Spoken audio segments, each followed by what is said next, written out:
Assamese কানেকশ্যনলৈ আপোনালোক সকলোকে স্বাগতম জনাইছোঁ।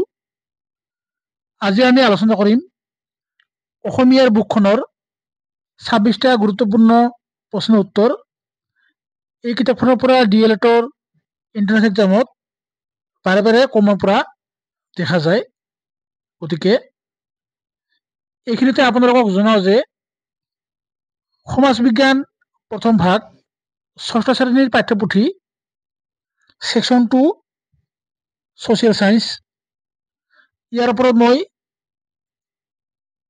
ভূগোল খণ্ড অধ্যায় 1 সৌৰজগতত আমাৰ পৃথিৱী, অধ্যায় 2 পৃথিৱীৰ আকাৰ আৰু আকৃতি, অধ্যায় 3 পৃথিৱীৰ গতি, এই তিনিটা অধ্যায়ৰ এটা ওৱান শ্বট ভিডিঅ' বনাইছোঁ, কিন্তু অলপমান বাকী আছে, সেইকাৰণে আপলোড কৰিব পৰা নাছিলোঁ।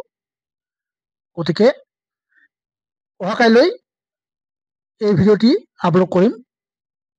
ইয়াত DLEDৰ প্ৰি এণ্ট্ৰি টেষ্টৰ কিছুমান পুৰণি প্ৰশ্ন ইনক্লুড কৰিছোঁ, এই অধ্যায়ৰ পৰা আহিছিল। গতিকে আপোনালোকৰ সুবিধা হ'ব। গতিকে এতিয়া আগবাঢ়িছোঁ। অসমীয়া গদ্যৰ জনক বুলি কাক জনা যায়? ক নম্বৰ লক্ষ্মীনাথ বেজবৰুৱা, খ নম্বৰ ভট্টদেৱ, গ নম্বৰ চন্দ্ৰকুমাৰ আগৰৱালা, খ নম্বৰ ৰূপকোঁৱৰ জ্যোতিপ্ৰসাদ আগৰৱালা। আপোনালোকে উত্তৰসমূহ দিবলৈ চেষ্টা কৰিব। ইয়াৰ শুদ্ধ উত্তৰ হৈছে কি? ইয়াৰ শুদ্ধ উত্তৰ হৈছে ভট্টদেৱ। তাৰপিছত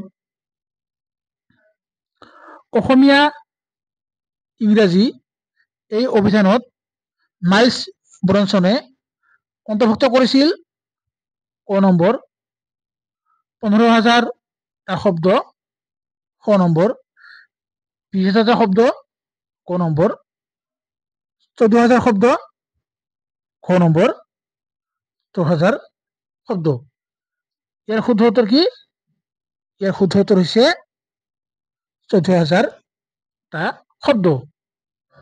তাৰপিছত প্ৰথম অসমীয়া দৈনিক বাতৰি কাকতখন হৈছে দৈনিক বাতৰি, দৈনিক অসম, দৈনিক সংবাদ আৰু দৈনিক জাগৰণ। ইয়াৰ শুদ্ধ উত্তৰ হৈছে দৈনিক বাতৰি।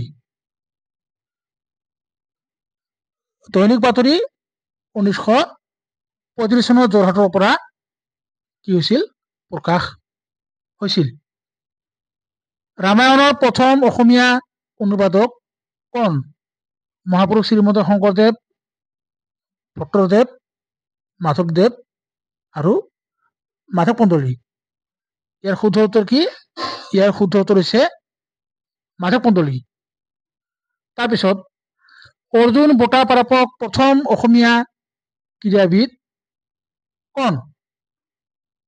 বিদ্যুৎ গোস্বামী, যোগেশ্বৰ বৰুৱা, ভোগেশ্বৰ বৰুৱা, মনালিছা বৰুৱা মেহতা। ইয়াৰ শুদ্ধ উত্তৰ হৈছে কি? ইয়াৰ শুদ্ধ উত্তৰ হৈছে ভোগেশ্বৰ বৰুৱা। ভোগেশ্বৰ বৰুৱা কি হৈছিল?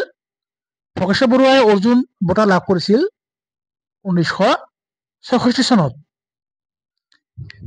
তাৰপিছত অসমৰ সৰ্বোচ্চ মন্দিৰটো হৈছে পুৰণি গুদামৰ মহামৃত্যুঞ্জয় মন্দিৰ, গুৱাহাটীৰ উমানন্দ মন্দিৰ। তাৰপিছত নেঘেৰিটিঙৰ শিৱ মন্দিৰ, খ নম্বৰ শিলঘাটৰ কামাখ্যা মন্দিৰ। ইয়াৰ শুদ্ধ উত্তৰ কি?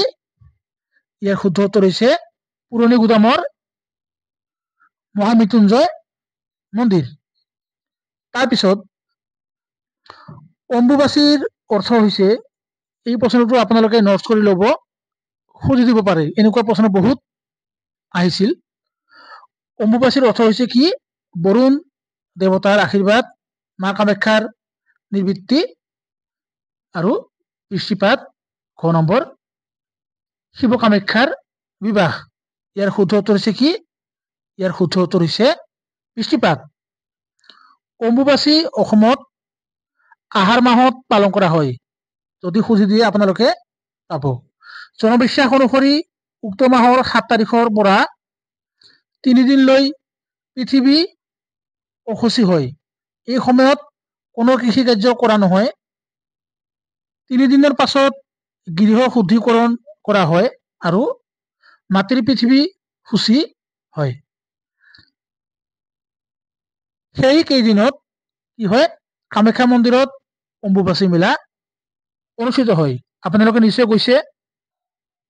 তাৰপিছত অসমৰ প্ৰথম মহিলা IAS বিষয়া হ'ল পাৰুল দাস, সুচিব্ৰতা ৰায়চৌধুৰী, মীৰা শৰ্মা আৰু লক্ষ্মী দেৱী।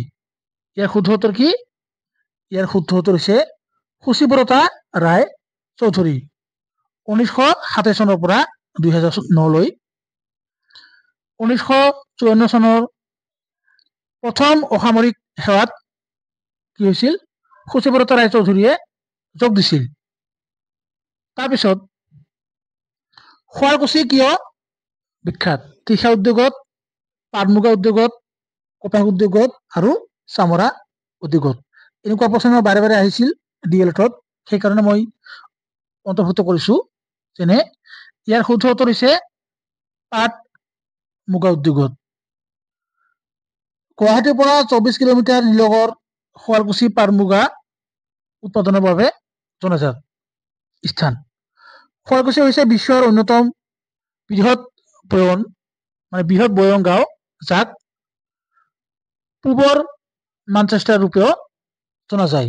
এই প্ৰশ্নটো আহিছিল 2024 চনৰে, মানে এই যোৱা বছৰে যিটো DLEDৰ প্ৰিলিমিনাৰী টেষ্ট হৈছিল তাতে আহিছিল। অসমৰ কোনখন চহৰত একমাত্ৰ ITI খন অৱস্থিত? ইয়াৰ শুদ্ধ উত্তৰ কি? ইয়াৰ শুদ্ধ উত্তৰ হৈছে গুৱাহাটী, যোৰহাট, শিলচৰ আৰু তিনিচুকীয়া। ইয়াৰ শুদ্ধ উত্তৰ হৈছে গুৱাহাটী। তাৰপিছত অসমৰ কোনখন অভয়াৰণ্য বিশ্ব ঐতিহ্য ক্ষেত্ৰ? ইয়াত জিম কৰবেট, কাজিৰঙা ৰাষ্ট্ৰীয় উদ্যান, গিৰ নেশ্যনেল পাৰ্ক এইসমূহৰ এখনো নহয়। ইয়াৰ শুদ্ধ উত্তৰ কি? ইয়াৰ শুদ্ধ উত্তৰ হৈছে কাজিৰঙা ৰাষ্ট্ৰীয় উদ্যান। আৰু ব্যতিক্ৰমী প্ৰাকৃতিক শোভা আৰু বিৰল বন্যজীৱৰ বাবে কাজিৰঙাক 1985 চনত বিশ্ব ঐতিহ্য ক্ষেত্ৰ হিচাপে স্বীকৃতি দিয়া হৈছিল। অসমৰ আন এখন বিশ্ব ঐতিহ্য ক্ষেত্ৰ হ'ল মানাহ ৰাষ্ট্ৰীয় উদ্যান। ইয়াক কোনে দিয়ে? ইউনেস্কো, আমি যে কওঁ ইউনেস্কো। তাৰপিছত এতিয়া আহিছো পূৰ্বৰ মানচেষ্টাৰ ৰূপে অসমৰ কোনখন ঠাইক জনা যায়? অলপ আগতে ক'লোৱে 2024 চনৰ যিটো DLED এন্ট্ৰেন্স আছিল তাত আহিছিল। ইয়াৰ শুদ্ধ উত্তৰ কি? শুৱালকুছি। তাৰপিছত অসমৰ প্ৰথম কমিউনিটি ৰেডিঅ' আৰম্ভ কৰিছিল গুৱাহাটী বিশ্ববিদ্যালয়, মানে Guwahati university, Dibrugarh university, Tezpur university আৰু কৃষ্ণকান্ত সন্দিকৈ ৰাজ্যিক মুক্ত বিশ্ববিদ্যালয়। ইয়াত কৃষ্ণকান্ত সন্দিকৈ হ'ব, ইয়াত সন্দিকৈটো দিয়া নাই। কৃষ্ণকান্ত সন্দিকৈ ৰাজ্যিক মুক্ত বিশ্ববিদ্যালয়, মানে কৃষ্ণকান্ত KKHSOU। ভৈৰৱী মন্দিৰ ক'ত অৱস্থিত? কাছাৰ জিলা, ধুবুৰী জিলা, নগাঁও জিলা আৰু তেজপুৰ। ইয়াৰ শুদ্ধ উত্তৰ কি? ইয়াৰ শুদ্ধ উত্তৰ হৈছে আমাৰ তেজপুৰ। তেজপুৰ চহৰৰ উপকণ্ঠত ভৈৰৱী মন্দিৰ অৱস্থিত।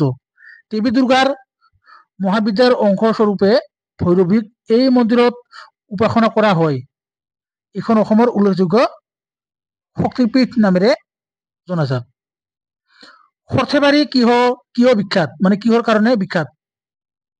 পাট মুগা, বয়ন উদ্যোগ, কাঁহ পিতল আৰু হাতী দাঁতৰ অলংকাৰৰ উদ্যোগ। ইয়াৰ শুদ্ধ উত্তৰ কি? ইয়াৰ শুদ্ধ উত্তৰ হৈছে কাঠ পিতলৰ উদ্যোগৰ কাৰণে বিখ্যাত। কামৰূপৰ আপোনালোকে কামৰূপ গ্ৰাম্য জিলাৰ বিষয়ে ভালদৰে পঢ়িব। ইয়াৰ পৰা বহুত বাৰ প্ৰশ্ন আহিছে, যেনে ধুবুৰী জিলাৰ আশাৰী কান্দি কিয় বিখ্যাত, এনেকুৱা প্ৰশ্ন আহে। মানে অসমৰ যিকেইখন মানে বিখ্যাত মানে কি হৈছে ঐতিহ্যৰ কাৰণে বিখ্যাত, তেনেকুৱা মানে প্ৰশ্ন প্ৰায় খুজি থাকে। যেনেকে শিৱসাগৰ, আপোনালোকে ভালদৰে জিলাসমূহৰ বিষয়ে পঢ়িব। মই ইয়াৰ ওপৰতো ভিডিঅ' লৈ আহিম অসমৰ জিলাসমূহৰ বিষয়ে, যেনে গোৱালপাৰাত শনি গৈছিলৰ কাৰণে বিখ্যাত। তাৰপিছত আমাৰ গুৱাহাটী বিশ্ববিদ্যালয়, গুৱাহাটী, তাৰপিছত এই চিল্কা মহাবিদ্যালয় ইত্যাদি। তাৰপিছত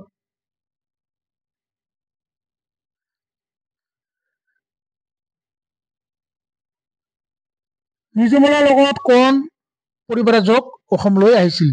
চিহাবুদ্দিন, তালিচ, মেগনেষ্টিছ, তাৰপিছত হিউৱেন চাং আৰু জামালুদ্দিন। এই যিটো মেগনেষ্টিছ, তাৰপিছত চিহাবুদ্দিন, তালিচ, হিউৱেন চাং, ইয়াৰ ওপৰতো প্ৰশ্ন আহিছিল, যেনে চিউকি লিখিছিল। ইয়াৰ শুদ্ধ উত্তৰ কি? ইয়াৰ শুদ্ধ উত্তৰ হৈছে চিহাবুদ্দিন তালিচ। ই আছিল মুছলমান।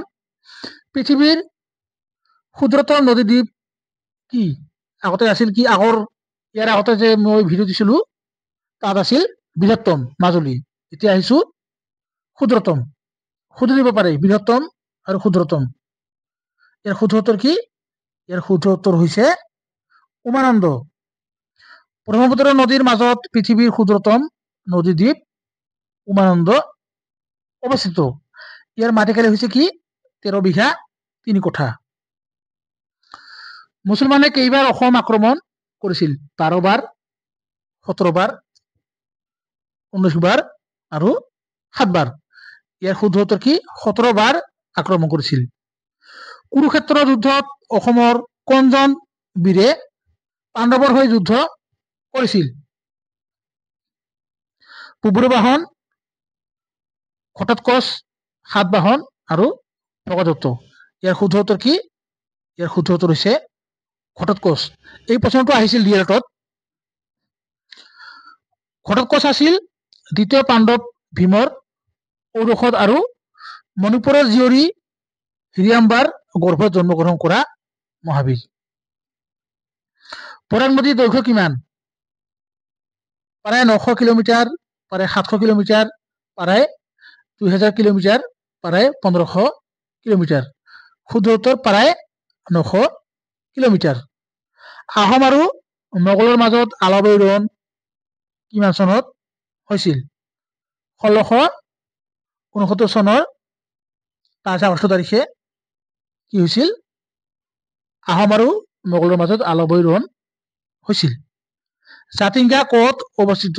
2023 চনৰ প্ৰিলিমিনাৰী টেষ্টত আহিছিল। Paid exam 2023। কামৰূপ, তিনিচুকীয়া, ডিমা হাছাও আৰু বৰপেটা। শুদ্ধ উত্তৰ ডিমা হাছাও। তাৰপিছত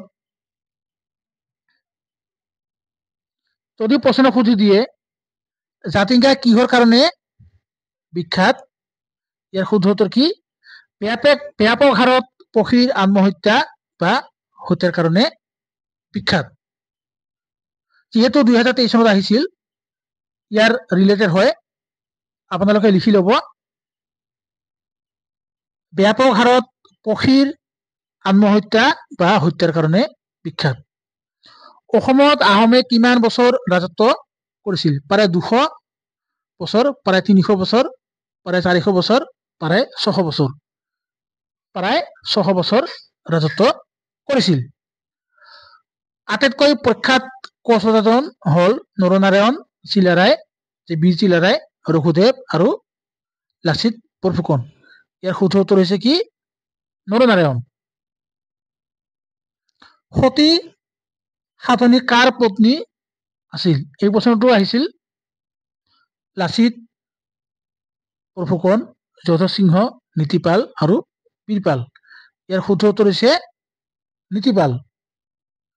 মণিৰাম দেৱানক কিমান চনত ইংৰাজে ফাঁচি দিছিল? 1947 চনত, 1858 চনত, 1826 চনত, 1942 চনত। ইয়াৰ শুদ্ধ উত্তৰ কি? ইয়াৰ শুদ্ধ উত্তৰ হৈছে 1858 চনত। গতিকে এইখিনি আছিল আজিৰ ভিডিঅ'টিৰ যিকেইটা গুৰুত্বপূৰ্ণ প্ৰশ্ন। ইয়াৰ পৰৱৰ্তী সময়ত অসমীয়া বুকখনৰ আৰু যিমান প্ৰয়োজনীয় প্ৰশ্ন আছে, বিশেষকৈ ইয়াৰ পৰাই মানে জিকে ছেকশ্যনৰ প্ৰশ্ন অহা দেখা যায়। গতিকে এই ভিডিঅ'খিনিও আগবঢ়াম, প্ৰশ্ন আকাৰে ভিডিঅ' আগবঢ়াম। গতিকে আপোনালোক সকলোকে বহুত বহুত ধন্যবাদ। জয় অসম।